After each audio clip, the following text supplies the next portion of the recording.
A Zoom é plural, a Zoom é digital. A Zoom é plural, a Zoom é digital.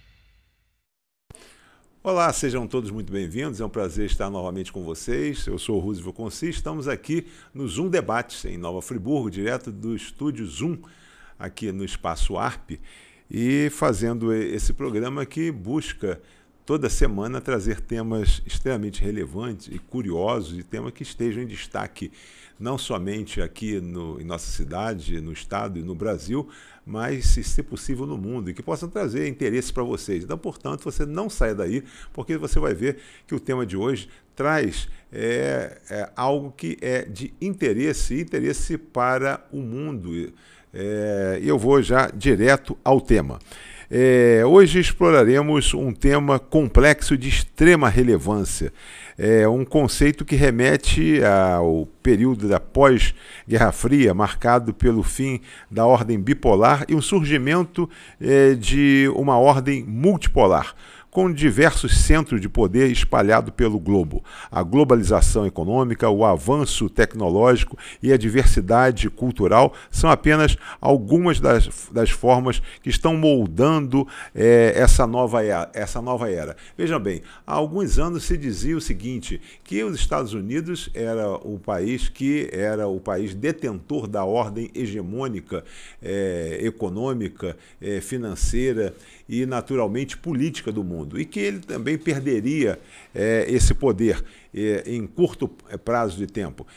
As pessoas sempre falam e se referenciam aos Estados Unidos como sendo aquele país que qualquer país no mundo teme. E isso ainda continua. Esse é o debate. Quando se fala em China, por exemplo, a China cresceu a ponto de que possa trazer a curto prazo, ou já está trazendo, já está incomodando os Estados Unidos. E agora, recentemente, nós estamos vendo vários conflitos. A Rússia, por exemplo, o conflito Rússia-Ucrânia, esse é o conflito que pode abalar. Vamos ter a terceira guerra. As pessoas falavam, agora começou. A Rússia, quando começar qualquer conflito, ela vai impactar o mundo. Ora, já estamos com mais de um ano de conflito da Rússia. De repente, o que aconteceu? Mais um conflito. Aconteceu o conflito. Qual o conflito que aconteceu? Aconteceu o conflito de Israel. Acontecido o conflito de Israel, pensavam no seguinte, agora com esse conflito, os Estados Unidos e a Rússia, eles ficaram lá isolados e vamos partir para um terceiro grande conflito no mundo. Não, agora estamos agora falando do conflito da Venezuela, e as pessoas não esqueceram e não deixaram de falar do conflito de Israel. O conflito entra o Líbano também no conflito. Então, nós não paramos agora de falar de conflitos mundiais. E para que a gente possa agora, e você precisa estar inteirado, porque as grandes redes de comunicação, elas não te dão o detalhamento do debate, elas te dão superficialidade daquilo que você gostaria de ter em termos de conhecimento, mas às vezes você não tem a consciência para o debate. E nós estamos trazendo aqui dois profissionais, dois professores, dois docentes, para que possam aqui dar mais conteúdo nesse tema. Nós temos aqui hoje a presença do professor Jorge Antônio Marum, docente dos cursos da área de gestão e da área de comunicação, coordenador dos cursos de jornalismo e gestão da área de RH da Universidade Estácio de Sá, em Nova Friburgo. Seja muito bem-vindo, professor Marum. já esteve conosco aqui e sempre, quando nós o convidamos, ele está presente. É um professor muito engajado nessas causas, principalmente com relação à parte de geopolítica, que tem uma consciência muito profunda, principalmente na área de Oriente Médio. Seja bem-vindo, professor Marum. Muito obrigado, Rúgio. Olá, pessoal. Vamos bater papo, vamos aprender juntos, trocar juntos, você de casa também com a gente. Muito obrigado mais uma vez pelo convite, a toda a sua equipe, a você, Rúgio, pela deferência do carinho, do convite, e estou à disposição. E comigo também aqui hoje o professor André Mello. André Mello é mestre em Direito Constitucional da PUC-RJ, diretor do campus Nova Friburgo, do Cefet, atuou no campo do Direito Internacional e de Segurança Pública em organizações como a Human Rights Watch, Programa das Nações Unidas para o Desenvolvimento e o PNUD, entre outras. E o professor também é um professor também engajado na geopolítica e aceitou também hoje debater conosco aqui junto com o professor Marum, esse tema que, na verdade, é essa questão da globalização, com a questão hoje que está havendo no mundo, e a questão da bipolaridade hoje entre os poderes mundiais. Seja bem-vindo, professor André Mello. Prazer estar conosco. Obrigado, Roosevelt. É um prazer estar aqui na TV Zoom. A gente que acompanhou a TV Zoom crescendo, né? O Marum foi um dos nós que juntos estiveram ali na linha de frente com o Salvador, uma turma que reencontrá-los aqui foi uma alegria e mais uma vez o carinho aí e a maneira como a gente é recebido. A gente fica um tempo sem se falar, mas quando se reencontra é sempre muito agradável. Obrigado. E uma honra, um prazer estar aqui com o professor Marum. Vamos começar já, então. Vamos falar. A primeira coisa é o seguinte: a gente diz que no início do programa a gente gosta sempre de trazer para o papo, para os nossos espectadores, o chamado nivelamento, o chamado contextualização. A gente não pode partir do princípio que todo mundo sabe tudo, e nós falamos de todos os países, daqueles que estão hoje em conflito, e que, de alguma forma, quando a gente abre um jornal, quando a gente liga hoje uma TV ou quando a gente começa um noticiário, a gente está sempre ouvindo falar. Estados Unidos, China, está ouvindo falar hoje em Venezuela. Quer dizer, quando a gente poderia pensar que a gente ouviria falar em Venezuela, né? Cai Maduro, fica Maduro, levanta Maduro e coisa nesse sentido e tal. E de repente a gente ouve falar em Ucrânia, a gente ouve falar em Hamas. Quer dizer, o que é Hamas? De repente a gente estava falando só em Israel, estava ouvindo falar em Palestina e ouve falar. Eu estive no Líbano no ano passado, indo a turismo.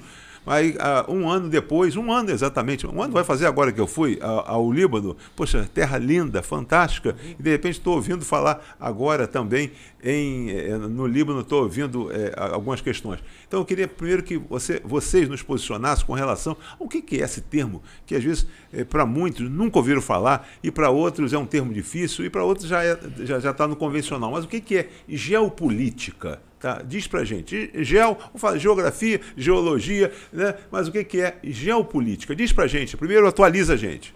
Então, esse tema cai bastante no Enem, né? No Enem, né? E aí o pessoal que acompanha de casa, que está se preparando para o Enem, fica ligado, porque terra, né? O que é geopolítica? A política da terra é basicamente assim, a gente analisar as relações de poder que se dão em torno da terra naquilo que ela nos entrega de valor. Então, um exemplo, você falou da Venezuela, falou da crise no Oriente Médio, vamos ser mais amplo nessa abordagem. O petróleo está debaixo da terra. E se petróleo tem valor no mundo de hoje, todo mundo reconhece que tem, como é que eu faço disputa territorial para exercer domínio sobre aquela jazida de petróleo, sobre aquela reserva mineral de petróleo? Então, isso tem a ver com geopolítica. São disputas de poder entre estados em torno daquilo que a terra pode oferecer de riqueza. Pode ser daquilo que está debaixo da terra, pode ser naquilo que a terra oferece como uma representação simbólica, histórica. E aí a gente tem esse elemento para avaliar um pouco Israel e Palestina.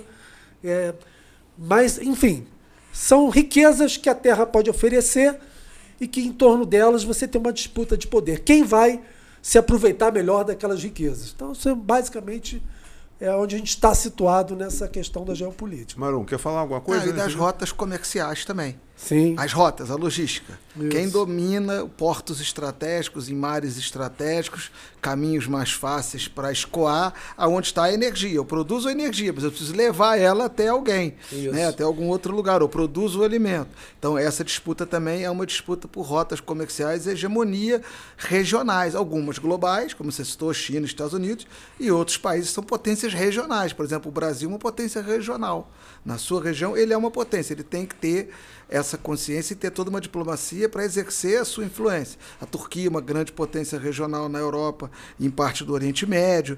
Então, assim, essas relações estão se estabelecendo, né? Todo dia. E o Brasil, como país continental, a questão da geopolítica pesa demais. Todo país continental tem que trazer a geopolítica sobre a mesa como tarefa do pensar desse país para os próximos 5, 10 anos. Nós estamos agora no Chile, com uma representação diplomática que está acompanhando o presidente, para descobrir posições que a gente possa firmar com um país amigo da América do Sul, no sentido de poder olhar para o Oceano Pacífico e encontrar rotas comerciais que encontrem nesse oceano, porque o Brasil, diferentemente dos Estados Unidos é um país extremamente privilegiado, porque ele tem saída para o Atlântico e para o Pacífico. Né? Fantástico. Né? E a gente tem uma dificuldade da gente ter a saída para o Atlântico e não ter para o Pacífico. Então são essas questões que... Quando o presidente Lula esteve... Quando o presidente Lula esteve em Pequim, há uma proposta do governo chinês de construir uma ferrovia que vai do porto de Paranaguá ao porto de Antofagasta, no Chile, para que a produção de soja escoe direto para o Chile, e do Chile, que está no Pacífico, uma rota muito mais barata para o Oriente, para a China e tal. Essa é uma intenção. A China ajudaria a financiar, botaria recursos para financiar essa ferrovia, para reduzir o custo logístico de receber os alimentos e os minérios que vêm daqui do Brasil. A questão do gás também, nosso também, né? Isso é uma questão antiga também, né? Isso também está no centro do conflito lá na Ucrânia com a Rússia, da questão dos gasodutos. Mas não deixa de ser a disputa pela terra. Porque você tem, no projeto daquela linha de transmissão, um lugar que vai ser melhor de você construir a linha de transmissão. E aí você tem uma disputa. Hoje, a internet, quando você pensa os cabos de fibra ótica que lançam esse sinal da internet, que a gente capta, são às vezes cabos subterrâneos, submarinos, que definem também uma linha de menor custo para a construção, que às vezes pode esbarrar na soberania de um país. Então isso é conflito para... A França, o Macron, está doido para participar do Tratado da Amazônia. Sim, porque ele entende que a Guiana Francesa ela tem que fazer parte desse Tratado da Amazônia. Ele esteve no Brasil e esteve só lá em cima, né, visitando.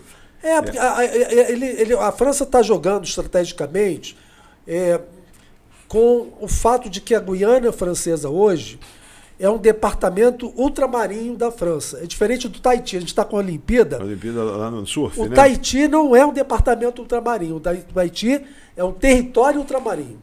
O departamento ultramarinho prescreve uma identidade da Guiana com a França que permite, por exemplo, que o cidadão que mora na Guiana vote para presidente, eleja representante no parlamento francês. A passagem da França para a Guiana é passagem doméstica. O francês paga passagem, circula como moeda na Guiana Francesa o euro. E o Macron está falando, olha, aqui é praticamente território francês.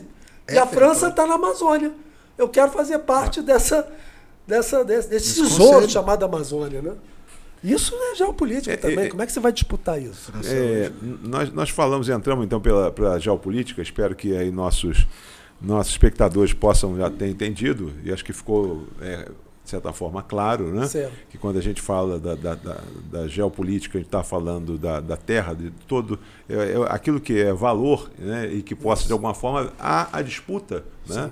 Por aquilo que os estados eles duelam né, por aquilo que eles entendem que, de alguma forma, pode fazer valorar, né, os seus estados, né, a maior, né, e torná-los, de alguma forma, mais ricos e mais fortes. Né?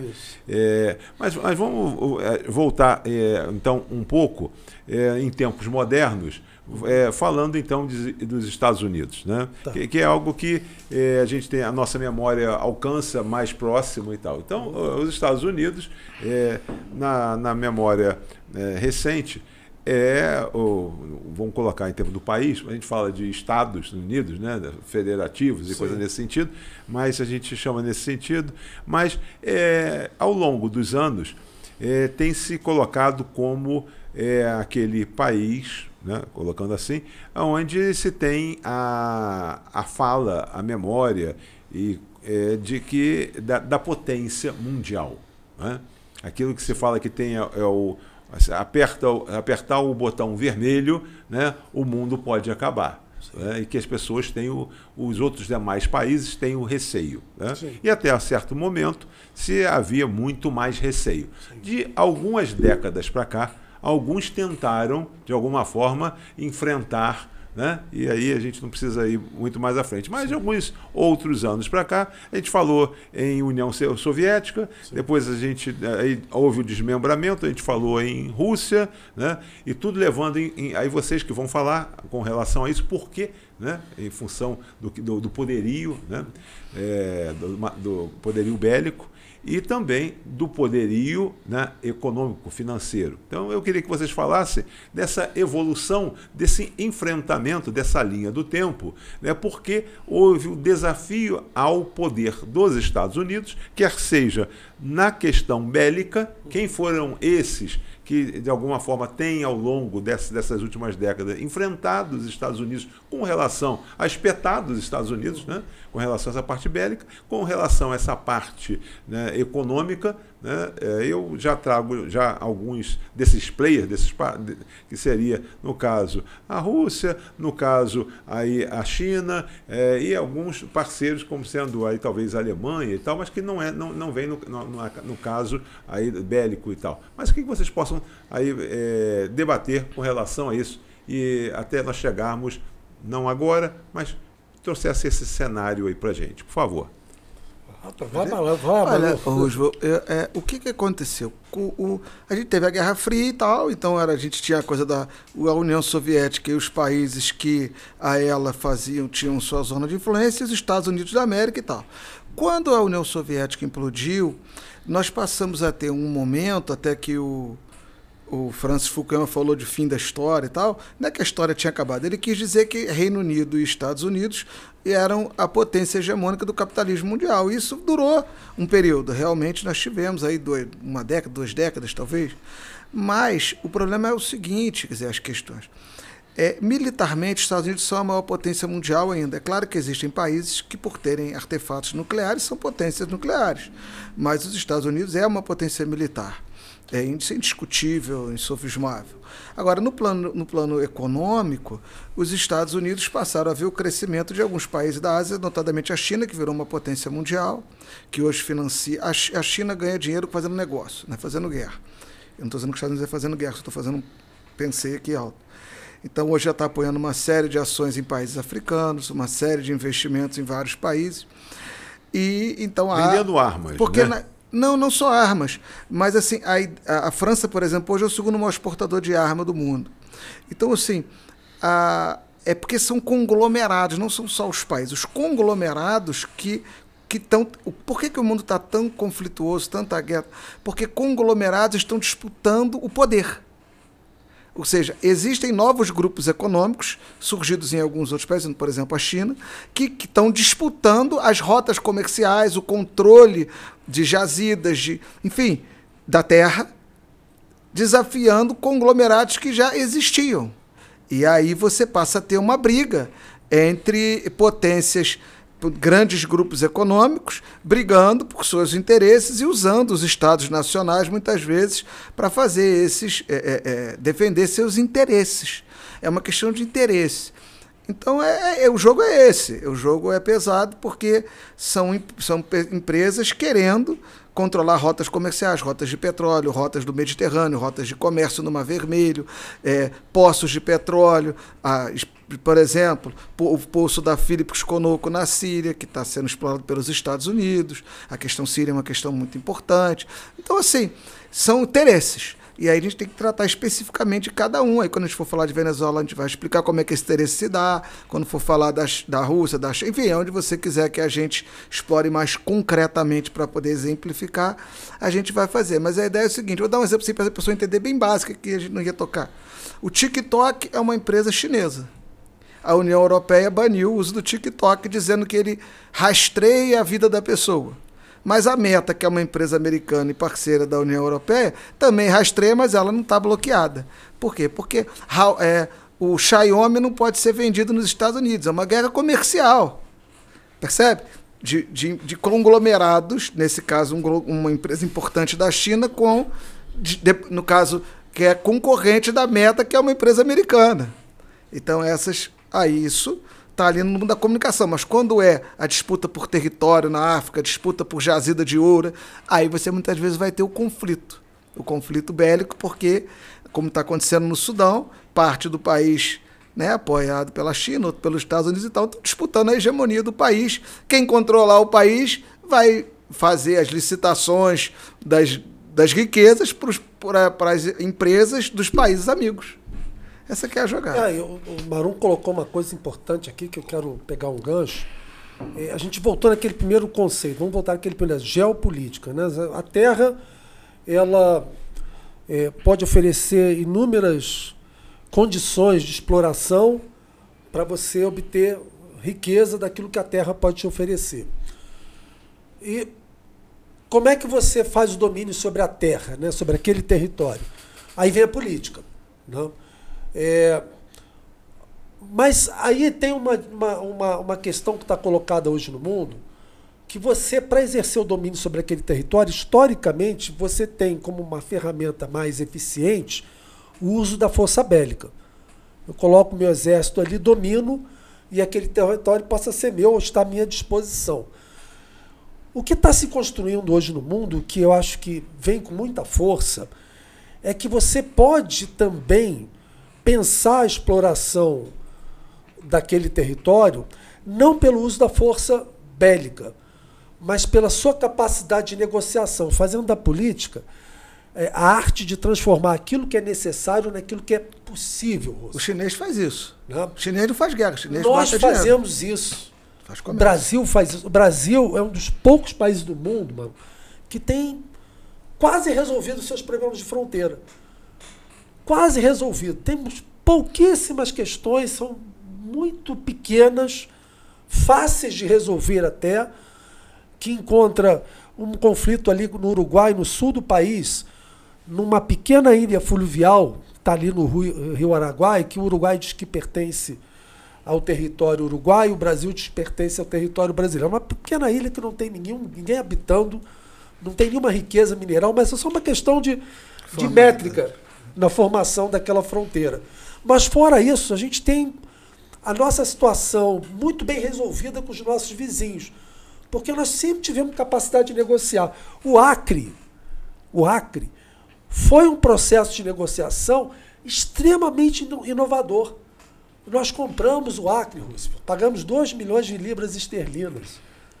Nós não entramos em conflito com a Bolívia. E aí a Bolívia entendeu que o contrato era bom, assinou e o problema foi resolvido. Então o Brasil ele tem uma capacidade de negociação e isso nasceu com muita força no pós-guerra. Porque a gente está falando de conflitos aqui, Marum, mas a Segunda Guerra, que colocou a Europa num palco de tragédia, que hoje nenhum europeu quer reeditar. Mas a com Europa a Terceira Guerra Mundial, que o pessoal tanto fala aí. A Europa é o continente das guerras. Pode pegar a história. Nós temos que dizer assim, a Europa não vai jamais aceitar essa reedição, porque eles sofreram na pele, e a gente tem muitos que vieram da Europa e que podem nos contar essa história, e nós temos essa herança. Mas há aqueles que sofreram. O Roosevelt, era uma edição de jornal que dizia, hoje morreram 100 mil pessoas. amanhã 200 mil pessoas. A guerra matou milhões de pessoas. E uma guerra que trouxe uma tragédia para a humanidade que matou muito mais população civil do que o corpo militar. Não estou dizendo que o militar morrer seja uma coisa boa, mas é mais aceitável do que uma criança morrer, do que um idoso morrer. O militar ele se predispõe a uma batalha. E ele é mais ou menos formado, ou toda a família dele é formada para mais ou menos aceitar os resultados de um confronto. Né? Agora, população civil morrer, na época medieval, com toda a brutalidade dos conflitos, o que mais morria era militar. A Segunda Guerra Mundial trouxe um capítulo diferente. A população civil sofreu porque morria com as balas, com os fragmentos das bombas e morria de fome. Que a guerra tem esse efeito colateral também. Quando explode uma estação de água, contamina a cidade toda. A estação de água é um alvo militar. Se você for pensar na geopolítica militar, mas os efeitos colaterais são devastadores. Não tem nada. A bomba de Hiroshima matou 60 mil pessoas numa fração de minutos. Então, esse horror da guerra, a gente não quer voltar a assistir. E construímos mecanismos supranacionais, como a Organização das Nações Unidas, para a gente ter pelo menos uma mesa para as partes beligerantes sentarem-se e tentarem se entender no diálogo. Essa é uma construção que tem uma contribuição muito boa do Brasil, reconhecida no mundo inteiro. Toda a Assembleia da ONU, quando ela é aberta para um chefe de Estado do Brasil. Né? Isso é muito bonito. Há risco de guerra na Europa. Essa guerra já está acontecendo, é a guerra da Ucrânia com a Rússia. A questão é, se a Rússia for ter êxito, a França não vai aceitar, a Polônia já disse que não vai aceitar, que não aceita a capitulação da Ucrânia. Portanto, haveria possibilidade de ingresso de tropas desses países para lutar. Por enquanto, como os Estados Unidos ainda apoiam um esforço de guerra ucraniano, eu digo ainda por quê? Porque se o presidente Donald Trump vencer as eleições, ele disse, não sou eu que estou dizendo, que ele não apoia a Ucrânia. Então, se os Estados Unidos deixarem de apoiar o esforço ucraniano, a Europa vai ter que fazer uma guerra ela mesma com a Rússia. Eu não estou dizendo que eu não quero isso não, tá? As pessoas ficam lá torcendo para sair a guerra, para o Irã atacar. Eu não quero nada disso. Eu quero que as pessoas vivam, como o André falou, e negociem. Mas é um cenário que é possível, não estou dizendo, eu torço que não, que as coisas encontrem um final ruim. Então é necessário que se faça uma costura, é difícil, é delicada, porque os interesses de grandes empresariados, né, bilionários russos, mas tem que se fazer uma composição ali para que a coisa chegue ao fim.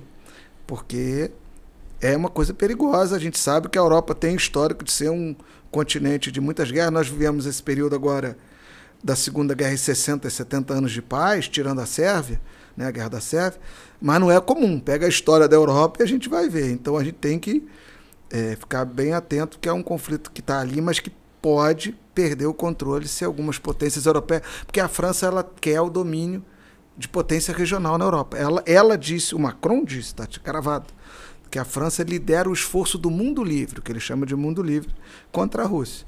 E que se houver necessidade de que esse mundo livre seja protegido, que a França vai proteger. Então, vamos ver.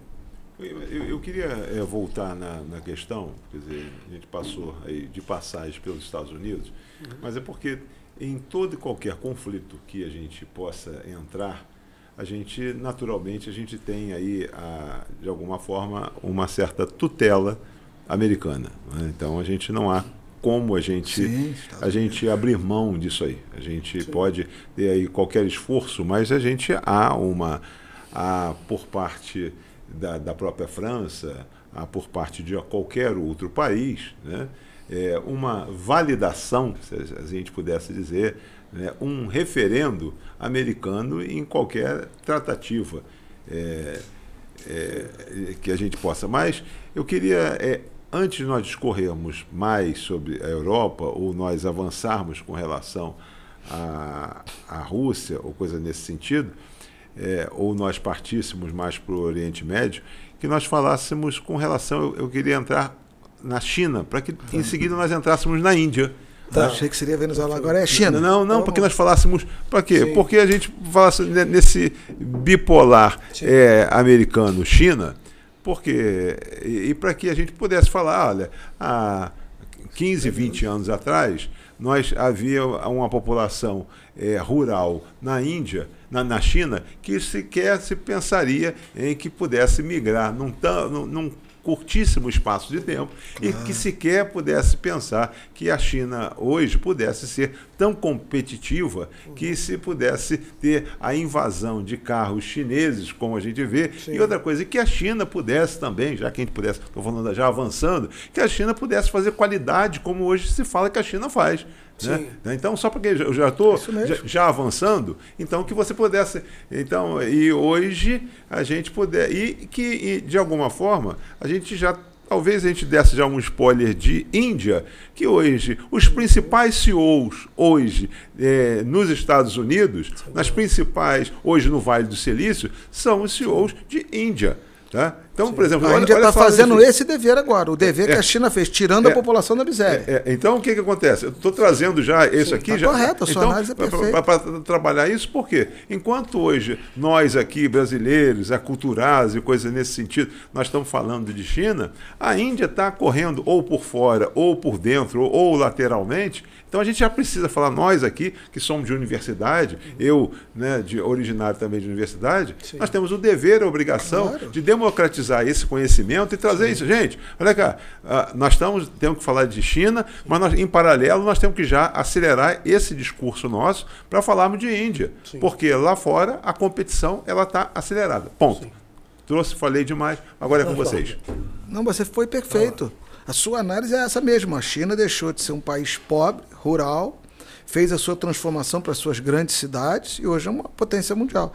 A Índia, que é o país mais populoso do mundo hoje, está no mesmo processo. Está tentando tirar a população da pobreza, é um esforço muito grande. Por quê? Porque é mercado consumidor. Imagina, porque é capacidade produtiva, porque, enfim, então é um esforço, porque quanto mais pessoas você agrega, mais o país vira potência. Esse é o esforço. E agora, é muito importante que as pessoas tirem um pouco a ideologia da cabeça. A Índia e a China estão nos BRICS. A Índia e a China não se dão, porque o BRICS é uma parceria econômica, e eles entendem economicamente que há negócio a fazer. Aí as pessoas ficam com ideologia em primeiro lugar. Em primeiro lugar, é essa coisa de que o imperialismo americano, isso é fake news. Esse mundo marxista já acabou. Os Estados Unidos são um player importante que tem seus objetivos, como outros países têm o seu objetivo. Não é só o americano, o imperialista, não. Outros países do mundo fazem negócio em outros países para conseguir os seus interesses. Mas aí as pessoas ficam criando essa falsa dicotomia, Rússia, Estados Unidos e tal, que é uma coisa ideológica. Não existe nada disso, é fake news. O que existe é o que você falou. Os países estão buscando posições geográficas, seja militares, seja econômicas. E a China e a Índia, a China hoje é uma potência mundial, esportiva, econômica, militar e tal, e a Índia está fazendo esse esforço, de tirar da pobreza boa parcela da população, investir para que essa população economicamente ativa gere uma... Você tem uma ideia. A Índia, quando teve a questão do arroz, o que a Índia fez? Metade tem que ser vendido para o nosso povo aqui, não pode exportar, não. Por quê? Porque nós temos aqui... Então, tem os estados nacionais que trabalham nesse sentido. Eu acho que... E a Índia fala inglês, então é uma coisa mais fácil de universalizar. A Índia, por exemplo, tem um acordo agora com a Armênia, muita proximidade ali, tentando fazer a venda de armas, né? Então, tem muito jogo. E o Brasil está, nos BRICS, tentando fazer negócios com a Índia. Eu acho ótimo. Para o Brasil é excelente. Eles precisam comer, tem muita gente. Tem uma coisa, Roosevelt, que a gente está falando aqui de geopolítica, vamos falando de território, mas tem hoje uma novidade que vem de uns 30, 40 anos atrás e está se intensificando no mundo, e o Marum vai saber falar melhor do que eu, que é esse território imaterial.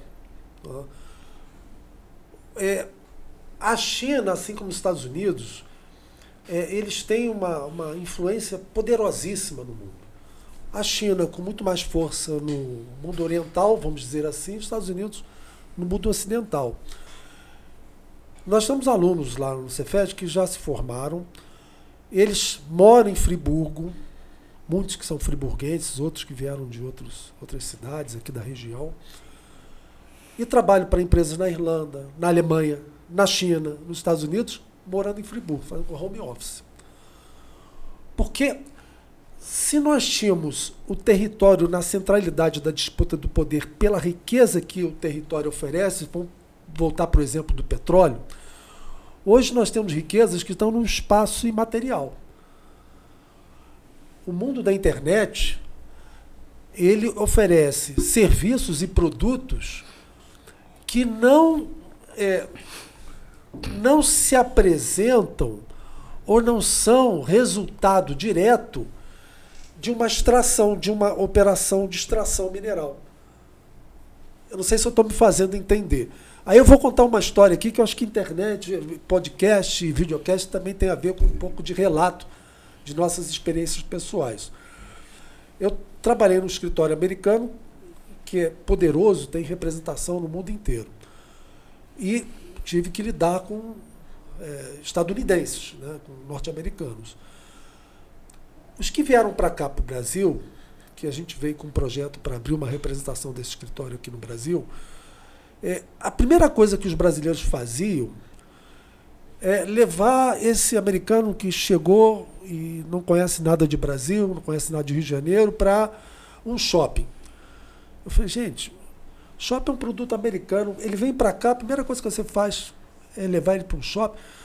A segunda coisa é você tentar falar inglês com ele, ele querendo aprender português. A terceira coisa é você levar ele para uma boate, para uma discoteca, para ouvir as músicas em inglês. Não é que ele seja uma pessoa arrogante, mas ele se sente, ele é a todo momento insensado, numa condição de ser uma pessoa muito especial, porque para onde ele vai, ele encontra muitos produtos americanos, em cada esquina. Né? Isso eles dão um nome lá de soft power, né? Esse poder macio, que vai cativando as pessoas, vai fazendo as pessoas se convencerem de que aquele produto americano ele é muito bom e que aquele estilo de vida é o estilo de vida que eu quero para a minha vida. Uma sociedade de consumo intensificado. E a China faz muito isso também, só que para o lado oriental. Isso não tem muito a ver com domínio territorial material, Roosevelt. Isso tem a ver com capacidade de você agregar valor imaterial a um produto. Por que Friburgo é polo de moda íntima?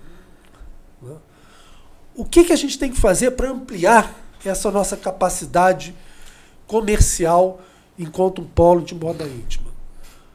É dizer que nós temos naquele corte de pano, né, uma série de simbologias que vão encontrar no desejo de consumir aquilo a sensualidade da mulher brasileira, ou a sensualidade que qualquer mulher pode assumir enquanto consumidora a partir daquele padrão de beleza pasteurizado. Mas isso não tem muito a ver com riqueza de território, mas com disputa de espaço. Disputa de espaço midiático. Como é que... eu não vou citar nomes aqui, Russo, mas cobertura das Olimpíadas, a gente sabe que tem redes que saíram das mídias sociais, que não fazem parte da grande mídia, que estão tomando a cena na cobertura de algumas competições olímpicas. Como é que é possível isso? Né? Porque hoje nós não temos só que pensar na geopolítica enquanto território material, mas uma disputa que está se dando na cabeça das pessoas. Mas isso você traz no exemplo da China em que circunstância? Só para que o público ele possa contextualiza isso para ele. Hoje, vou colocar assim, onde é que a China está muito forte? A economia que mais cresceu no mundo dos anos 20 aos anos 80 foi a economia brasileira. Nós éramos uma economia muito mais pujante que a economia chinesa. Onde é que teve a virada da mesa? Né? Porque a China incorporou um conceito de sustentabilidade que está vendendo no mundo inteiro. A China hoje, que há muitos anos atrás, não muitos anos, tinha os maiores indicadores poluentes no mundo, e ainda tem algum desses indicadores, ela vende para o mundo a ideia de um mundo diferente, um mundo sustentável. O carro elétrico é uma ideia, Roosevelt, de um equipamento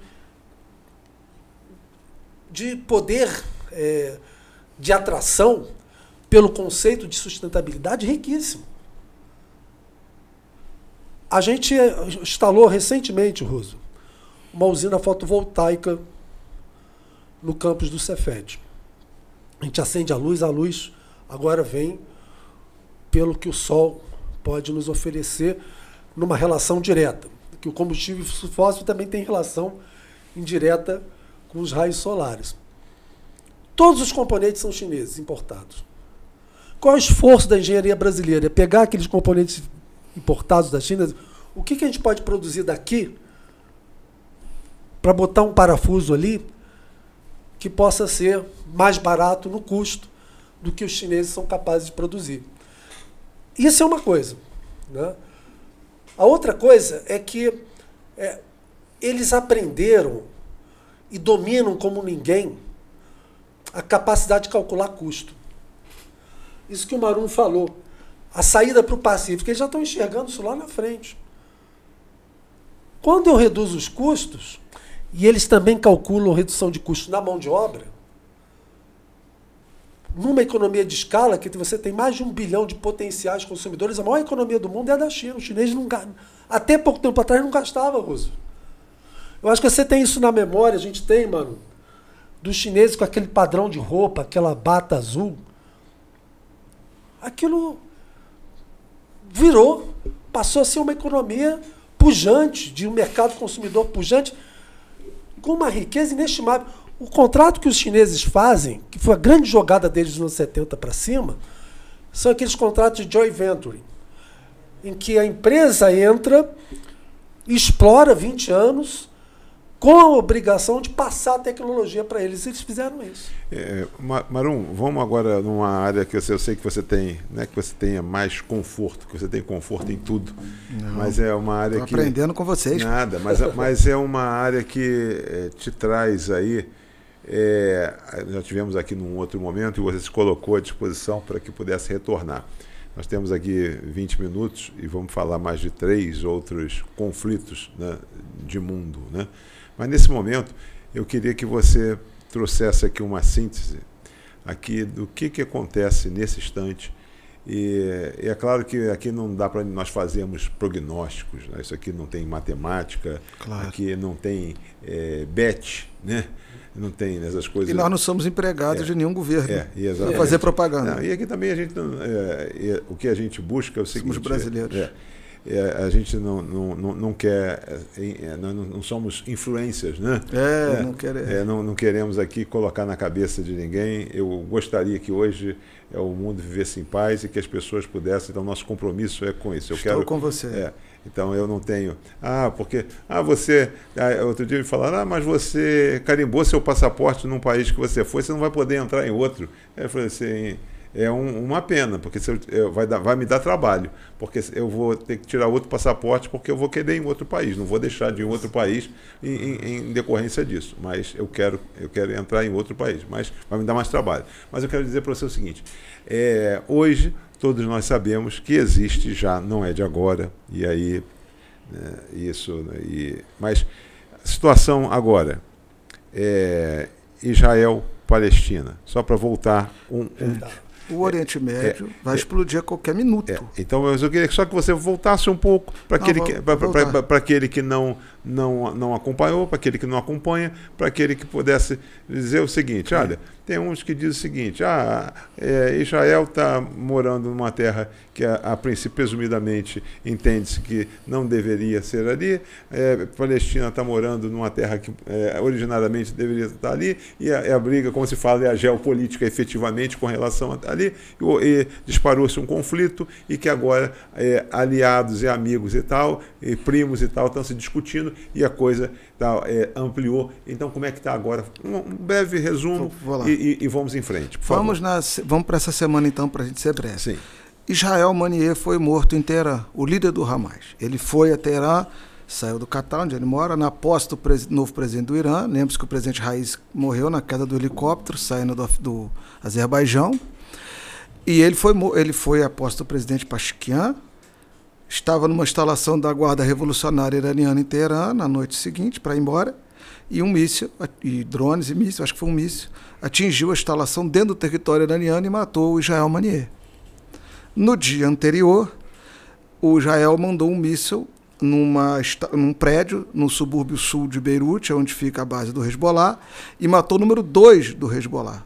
Tem as imagens dele, se vocês quiserem ver, o Furk. E qual é a ideia? A ideia era, Israel entendeu que o Hezbollah que atacou sábado nas colinas de Golã, Golã é um território sírio ocupado por Israel, e matou 12 crianças. O Hezbollah disse que não foi eles, mas o exército israelense diz que foi, e eles falaram e buscaram o Saul Furk e mataram ele. Então, o que está acontecendo? O Irã foi atacado dentro do seu território, neste momento, dentro do seu território. Um convidado à posse do presidente iraniano foi morto em Teherã, estava sobre os auspícios do governo iraniano, estava sobre a guarda do governo iraniano e foi morto por Israel. Israel assumiu que foi ele. Então, o Irã se sente no papel, se sente na posição de revidar. E aí, o Oriente Médio está em polvorosa, o aeroporto Rafik Hariri, que tu conhece em Beirute, está com um movimento incrível de pessoas deixando o Líbano, porque 110 países deram ordem aos seus cidadãos de deixarem o Líbano. Pediram. Não se sabe, é uma guerra regional imprevisível se ela realmente vier a acontecer. O Irã já está 3 dias, não atacou ainda, a gente torce que não ataque. Eu não me surpreendo com a morte do Ismail Haniyeh, porque o Netanyahu, quando houve o ataque de 7 de outubro a Israel, disse que todo membro do Hamas era um homem morto. E ele está fazendo isso. As pessoas estão achando que vai ter acordo. Nesse atual governo de extrema-direita de Israel, eu não vejo acordo. Então, está assim, Estados Unidos mandando fragata, a base inglesa no Chipre mandando muita coisa para avião-tanque para Israel. Se espera a qualquer momento um ataque do Irã. As pessoas em Israel, em Haifa, em Tel Aviv, estão estocando água, comprando gerador de energia, estocando comida. É uma situação muito triste. Vamos ver se o Irã vai atacar ou não. Né? Vai revidar o ataque que ele sofreu ou não. E aí quem seria o Irã? Se o Irã entrar na guerra, não tem uma guerra regional de grandes proporções, com muitas mortes e de um resultado imprevisível. Se ficar só Hezbollah e Israel como está, norte de Israel, sul do Líbano se atacando, aí não há muita consequência aqui, em termos de petróleo, em termos de mundo, né, nesse primeiro momento. Apesar de que muitas cidades de Israel estão vazias e no sul do Líbano também. Então esse é o contexto. Se espera a qualquer momento a resposta do Irã. Se ela vai acontecer ou não, todos os analistas do Oriente Médio dizem que vai acontecer, porque o Ayatollah Khamenei, que tem sempre segurado essas coisas, disse que está autorizado. Agora, se disse mesmo, eu não tenho a gravação do Khamenei, ninguém tem, mas dizem que ele autorizou, e aí vamos aguardar. É uma possibilidade de um conflito regional muito grande, que reuniria, se acontecer, a gente torce que não, Irã, Síria, que já está há tantos anos atacada, os Houthis do Iêmen, o Hezbollah, tal, de um lado, e aí Estados Unidos, Reino Unido, Israel, Jordânia, Arábia Saudita, Turquia e tal, vão apoiar logisticamente, mas com a pressão da população, o Erdogan não pode dizer que vai apoiar Israel. Então vai ser aquele apoio logístico, não tem como esses países entrarem diretamente a favor de Israel, apesar de serem aliados estratégicos dos governos, né? Apesar da população turca ser a favor da Palestina, o governo turco tem muitos laços de proximidade com Israel, negócios comerciais, enfim. É isso. Para a China não interessa a guerra, ela apoia tanto em muitos negócios de Israel, como também tem parcerias estratégicas com o Irã. Então está tentando costurar acordo. O governo Biden tentou costurar vários acordos, até agora sem sucesso, porque é uma guerra de prognóstico bastante imprevisível, né? Uma potência missilística, que é o Irã, contra uma potência nuclear, que é Israel, seria ruim para o mundo todo. Vamos ver o que vai acontecer. Vamos entrar agora, estão com 12 minutos para terminar o programa. Vamos falar agora em Venezuela. Nosso vizinho aqui, e a gente, é claro que aqui não é uma questão de, aqui é um conflito, né? Um conflito democrático e tal, e aqui o líder aqui, e alguns dizem que não é líder, e alguns dizem que muito menos, e ele fala que é muito menos em democracia, mas aí não vamos entrar nessa questão. Esse mérito. Então nós vamos falar aqui com relação aqui à Venezuela, e eu queria que vocês explicassem aqui o que acontece aqui em cima, ouvir que voltasse um pouquinho no tempo, para que pudesse dizer o que vem acontecendo. Como é que pode aqui vamos trazer aqui um exemplo, que recentemente, quando eu tive no Líbano, eu parei para conhecer ali Dubai e vi o exemplo que onde um exemplo de um caso de sucesso, né? Que se pensou que poderia um momento e o petróleo poderia não ser mais a grande riqueza, e que se pensou hoje um dos países onde mais recebe turistas do mundo, né? Um dos 10 países onde mais tem um fluxo de turistas, onde é Dubai, já se pensando, né? E naturalmente Venezuela poderia e deveria ter pensado nisso, e hoje é um país onde se fala até em miséria, né? Os Emirados Árabes, nos anos 60, eram miseráveis, hoje são riquíssimos. O povo vive muito bem. Exatamente. Eu queria que vocês falassem um pouco nisso nesses 10 minutos, por favor. Venezuela, o que acontece, e aí sim. Você me permite, depois você contextualiza, eu vou falar da parte geopolítica, já pega o gancho e você conta o que aconteceu lá. A Venezuela é um país muito importante aqui regionalmente. Mar do Caribe, rico em petróleo, gás e ouro, uma localização geográfica estratégica. Então, ali é o seguinte, Roosevelt, aí é que o Maduro quer se perpetuar no poder e tal, o que aconteceu, o André vai explicar para a gente. Mas qual é a jogada? A Gazprom russa junto com a petrolífera venezuelana, a empresa que explora hoje a maioria dos poços na Venezuela. Por isso que quando teve a eleição, o primeiro país que reconheceu logo a vitória do Maduro foi a Rússia. Enquanto a Chevron americana está na Guiana. Então, para o Brasil, um conflito na Venezuela não é interessante. O Brasil é um líder regional. Você imagina se tem um conflito na Venezuela e a Venezuela franqueia, por exemplo, uma base russa no seu território e a Guiana uma base americana. Nós passamos a ter bases de países que são do Conselho de Segurança da ONU, portanto, potências mundiais, na América do Sul, nos nossos vizinhos com bases militares, como acontece no mundo todo. Esses países têm base em Chipre, né, em vários lugares, né? Estados Unidos, por exemplo, a base de Khamenei na Síria, base russa, a base que eu falei da Inglaterra no Chipre, a base dos Estados Unidos no Catar, no Bahrein. Então, assim, você imagina se essa coisa estoura, vai para uma questão comercial e nós passamos a ter bases de superpotências na nossa área de influência. Isso é ruim para o Brasil. E Ruz, eu estava pensando aqui, enquanto o Marum estava falando, e aprendendo com o Marum, rapaz, onde tem petróleo, e petróleo ainda é uma riqueza, que quase 70%, passando um pouquinho de toda a energia que é gerada no mundo, ela provém do combustível fóssil. Então a gente está numa fase de transição, esperando uma autossuficiência da chamada energia limpa, mas o que move ainda a economia do mundo é o petróleo, é o gás, carvão em alguma medida, mas principalmente petróleo. Plástico, polímeros. Isso, aqui está cheio de petróleo, porque a gente pensa petróleo só pela gasolina e óleo diesel. Mas todos os polímeros, eles têm petróleo, a camisa que a gente usa, o cosmético. O petróleo ele tem mais de 1000 subprodutos. Então não é fácil a gente virar essa chave, não. Não estou dizendo que seja fácil. Há um esforço mundial no sentido de virar essa chave. Isso tem que ter planejamento, investimento público, porque não é fácil. E onde tem petróleo, rapaz, ou você tem uma potência bélica para dizer esse território é meu, ninguém mexe. Os Estados Unidos têm reservas de petróleo importantes, a Rússia também. Ou você está na disputa dos grandes. A China também tem reserva de petróleo. Mas a gente já passou por algumas guerras. A guerra da Ucrânia com a Rússia tem petróleo no meio. A Rússia, quando tomou a Crimeia, em 2014, 2015, foi para ocupar aquele porto mais importante lá de navegação. A questão é muito importante para você. Que é uma rota comercial, inclusive de navios petroleiros. Então, você falou da Síria, Iraque. Vai procurar embaixo, tem petróleo lá embaixo. Então a gente está.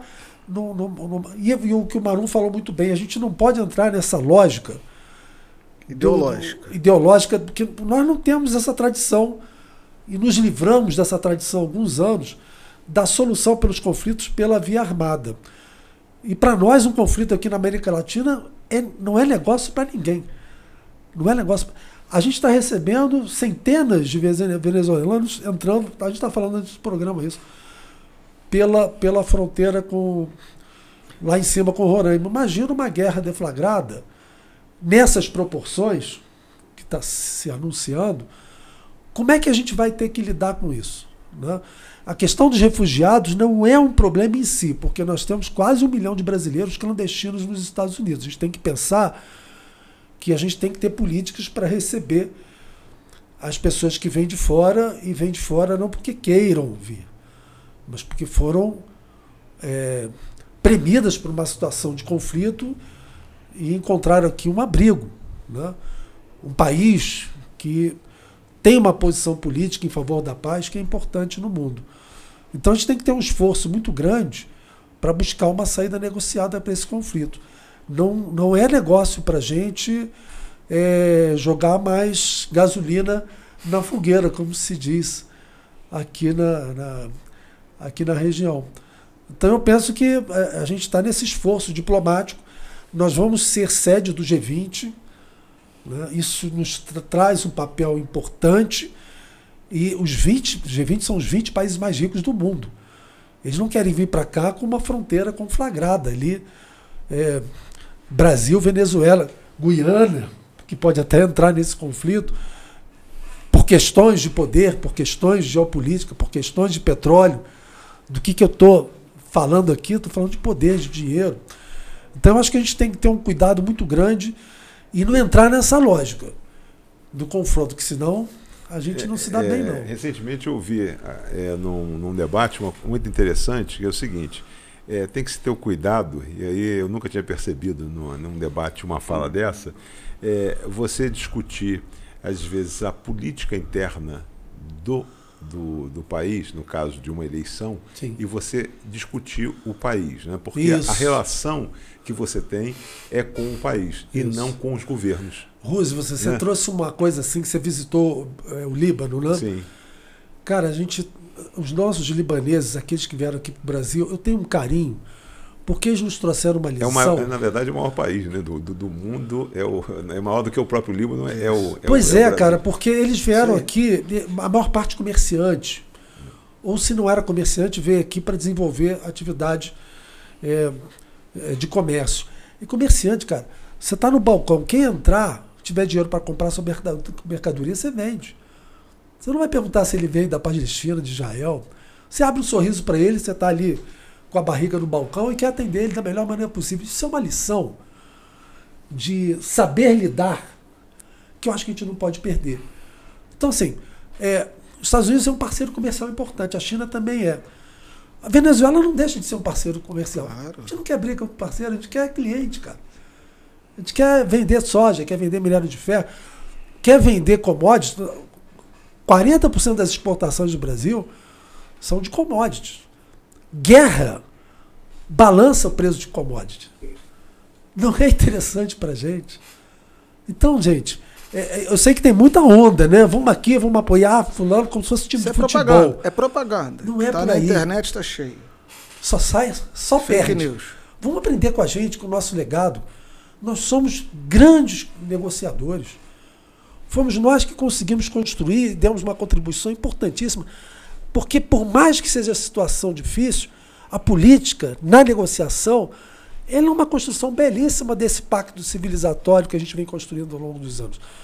Na Palestina, na faixa de Gaza, a diplomacia brasileira construiu, ou ajudou a construir, o corredor humanitário. Na pior das hipóteses, no pior dos cenários, nossa capacidade de negociar faz a gente encontrar caminhos. Vamos apostar nisso. E nós, naturalmente, que nós não apoiamos nenhum Estado antidemocrático, né? Isso é uma...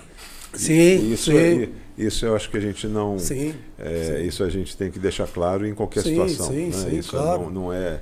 Nós não estamos aqui para a gente poder colocar aqui nenhuma situação que possa ir ao encontro de nenhum movimento nesse sentido. Sim. Né?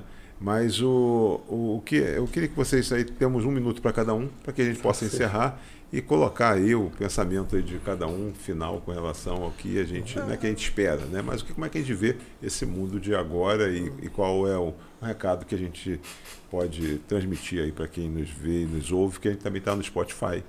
Deixar por deferência o Maurun para fechar aqui, mas agradecer mais uma vez, Rússio, esse espaço maravilhoso que vocês construíram. Eu acho que a TV Zona é um exemplo de empreendedorismo, de capacidade de se reciclar. A gente estava falando de algumas televisões regionais que sucumbiram porque não acompanharam as novas tecnologias. E vocês, com um programa como esse aqui, eu acho que só tem a merecer elogios. Eu espero que a audiência cresça cada vez mais, e ela já está crescendo. E, mais uma vez, muito obrigado. A gente está disponível aí para uma outra oportunidade. Obrigado. Agradecer a você, Rússio, a sua equipe, ao professor André, a todos. E dizer que a gente torce pela paz no mundo sempre e que a eleição americana em novembro pode mudar muita coisa na geopolítica mundial, né? Vamos ver o que o futuro reservará para todos nós. Torcendo sempre para que os homens de paz, os homens que apoiam instituições multilaterais como a ONU, como a OCDE e outros, ganhem força, e aqueles que acham que a lei do mais forte deve prevalecer percam força. Que a lei do mais forte só é boa quando eu sou o mais forte, quando eu não sou. Agora, organismos institucionalizados, construídos pelos países, podem estar ruins e a gente melhora, mas é ruim com eles, muito pior sem eles. Então nós temos sempre que apoiar a vida, né, em civilidade e as coisas do bem, né? Um abraço a todos. Obrigado, Roosevelt. Muito obrigado, professor André. Muito obrigado, professor Maurun. E a vocês que estiveram conosco aqui. Nosso propósito foi esse e sempre será da gente poder democratizar o conhecimento. E aqui nós tivemos com dois professores de duas academias conceituadas de valor, que trouxeram até vocês um pouco de conhecimento, um pouco de informação, um pouco de dados, para que você pudesse no dia a dia acrescentar ao seu conhecimento, à sua informação, um debate mais fortalecido, um debate onde você possa, naturalmente, no seu dia a dia, você sair cada vez mais, aí menos, como a gente falava no passado, um termo que a gente usava muito, menos alienado e mais comprometido. E como os professores falaram, o nosso compromisso aqui fundamentalmente será com a verdade, né? Menos compromissado com um debate aí descompromissado. E o nosso compromisso aqui é com a paz, com a verdade, com as soberanias, e que a gente possa viver num mundo onde a verdade cada vez mais possa prevalecer. E ao longo de uma hora, o que nós fizemos aqui foi prevalecer com a verdade. Muito obrigado e até a próxima semana. Até lá. Valeu.